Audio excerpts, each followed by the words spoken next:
మొదటి తిమోతి 1:17. సకల యుగములలో రాజయుండి అక్షయుడును అదృశ్యుడునగు అద్వితీయ దేవునికి ఘనతయు మహిమయు యుగయుగములు కలుగునుగాక. మనం గణపరిచినా గణపరచకపోయినా, ఏం చేసినా చేయకపోయినా, ఇప్పుడు ఎవరైనా విమర్శిస్తున్నా, దాని విషయమై ఎన్ని హింసలు పెడుతున్నా, ఏం చేస్తున్నా, తుదకు ఆ తిట్టినోళ్ళు, హింసించినోళ్ళు, అవమానపరిచినోళ్ళు అందరూ లాస్ట్కి ఏం చేయాలో తెలుసా? ఆయనకు ఘనత మహిమ, అది ఆ శాసనము అది ఫిక్స్ అయిపోయింది, దాన్ని ఎవరో మార్చలేరు.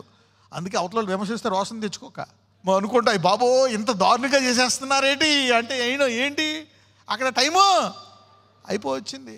ఏ టైము? సర్వదేవునికి ఘనత మహిమ యుగయుగములు ఇచ్చే టైం ఆరంభం అవబోతుంది. ఘనత అనేది యుగయుగములు ఎవరికి వస్తుందంట? దేవుడికి. ఇప్పుడు దేవుడు మనల్ని ఎంత కనపరిచాడు? తన కుమారుడు ప్రాణం పెట్టేటంతగా మనల్ని ఏం చేశాడు? కనపరిచాడు. God is a man of honor. He honors everybody. He is no respecter of persons. ఆయనకి పక్షపాతం ఉండదు. భిక్షగాడు ఒకటే, నల్లగా ఉండేవాడు ఒకటే, వికృతంగా ఉండేవాడు ఒకటే, mental handicapped, physically handicapped, beautiful, king, everybody, wise man. God is no respecter of persons. He honours everybody. దేవుడు అందరినీ కనపరిచేవాడు. God so loved the world. ఆయన మనల్ని ఎంత కనపరిచాడంటే మన కొరకు ఎవరిని ఇచ్చాడు? కుమారుణ్ణి ఇచ్చాడు. So you and I are honoured by God. What is honor? The honorable person always honors others. ఒక ఘనత కలిగిన వ్యక్తి ఎప్పుడు ఇతరులను ఏం చేస్తాడంట? ఘనపరుస్తాడంట. That's the nature. అందరికంటే అత్యధికమైన ఘనత కలిగేవాడు తన ప్రజలకు తన అత్యధికమైన ప్రియ కుమారుణ్ణి బలిచ్చి కనపరిచాడు. Talk to your neighbor and say, God honored you the most by sacrificing his only son. You may feel jealous like, why do I need to honor this great God? Because he honored you to the extent that he slayed his only begotten son for you. There is nothing like you love and dishonor. ప్రేమించి అవమానపరచడం అనేది ఉండదు. When you love somebody, you honor them. Whom should you honor? ఎవరెవరిని గణపరచాలి? మొదటి Timothy 5:17-18. బాగుగా పాలన చేయు పెద్దలను విశేషముగా వాక్యమందును ఉపదేశమందును ప్రయాసపడు వారిని రెట్టింపు సన్మానమునకు పాత్రులనుగా ఎంచవలెను. Now what is God talking here about? Double honor. రెట్టింపు ఘనత అని. సో రెట్టింపు ఘనతతో మొదలు పెడదాం. ముందు ఎవరిని గణపరచాలా? ఇక్కడ సంఘం గురించి మాట్లాడుతున్నాడు. దేని గురించి?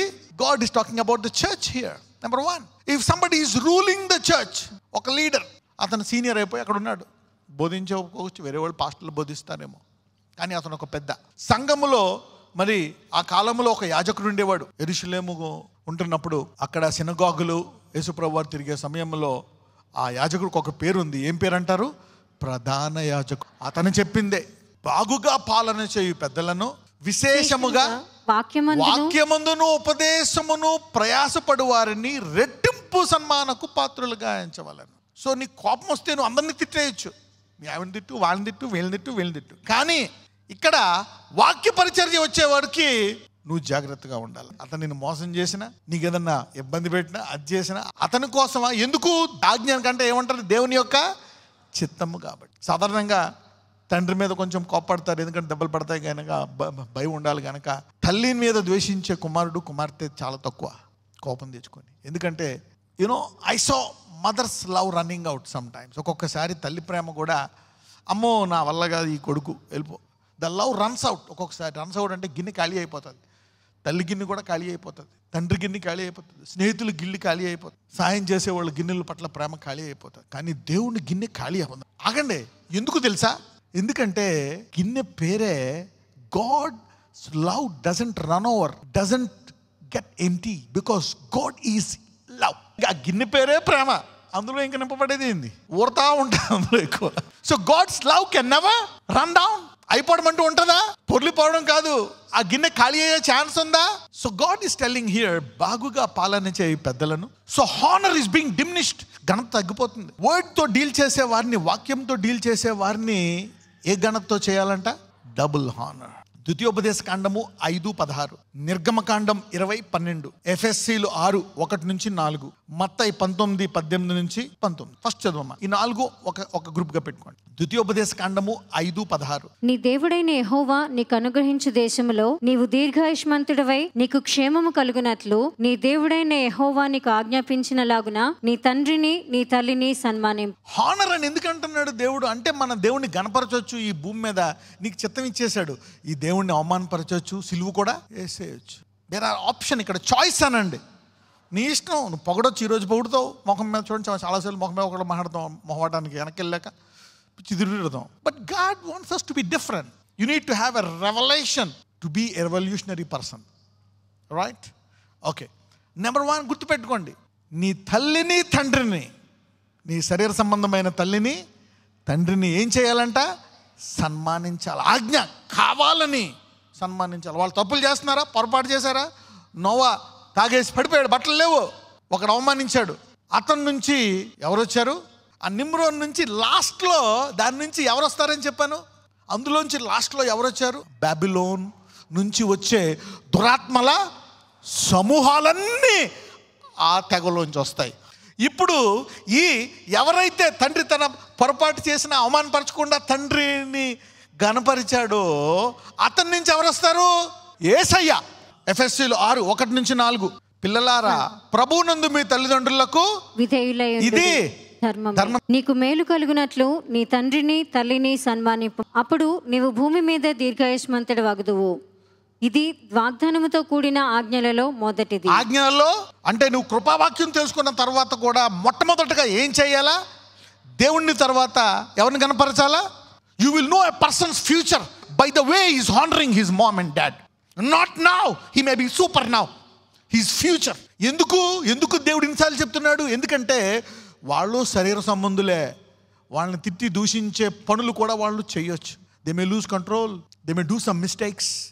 బట్ పర్పస్ఫుల్లీ హానర్ అంటే వాళ్ళ తప్పులు చేస్తున్నా కావాలని ఏం చేయాలి? నువ్వు గణపరచాలి. Learn this. స్వార్థ ముందుకు వెళ్ళాలి.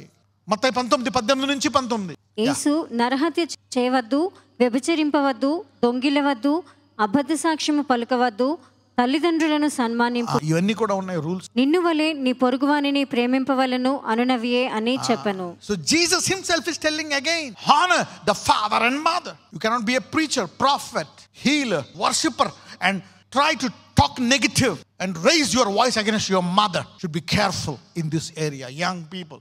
I want everybody to go home and repent. ఈ రోజు ఇంటికి వెళ్ళి పశ్చాత్తాపడండి young people. Even though they are wicked, foolish, stupid. దేవుడు ఏమంటున్నాడు? అమ్మా, నువ్వు నా తల్లివి, నేను కనపరుస్తున్నాను. You are a good woman, you are a good father, you are a good mother. Use good words, cover them. ఇంటెన్షనల్గా చేయాలా? అవునా కదా? కావలసుకొని వాళ్ళ పొరపాట్లో ఇష్టం లేకపోయినా కావలసుకొని, లేకపోతే వాళ్ళ నుంచి తప్పించుకుని వెళ్ళి కనపరచాలి. May it sink into the hearts of people today. How many of you feel honoured today? You need to be honoured. నీవు ఘనతగా ఫీల్ అవ్వాలా. నువ్వు విధవరాలువా, డబ్బులు లేవా, ఉద్యోగం లేదా, చదువు లేదా, అది లేదా, ఇది లేదా, ఏమి లేదు. సృష్టికర్త తన కుమారుని నీకు ఇచ్చి నిన్నేం చేశాడు? కనపరిచాడు, ప్రేమించాడు. He has loved you. Love always honours. So honour is not an option. వాళ్ళు ఎలాంటి వాళ్ళైనా సరే నువ్వు కనపరచాల్సిందే.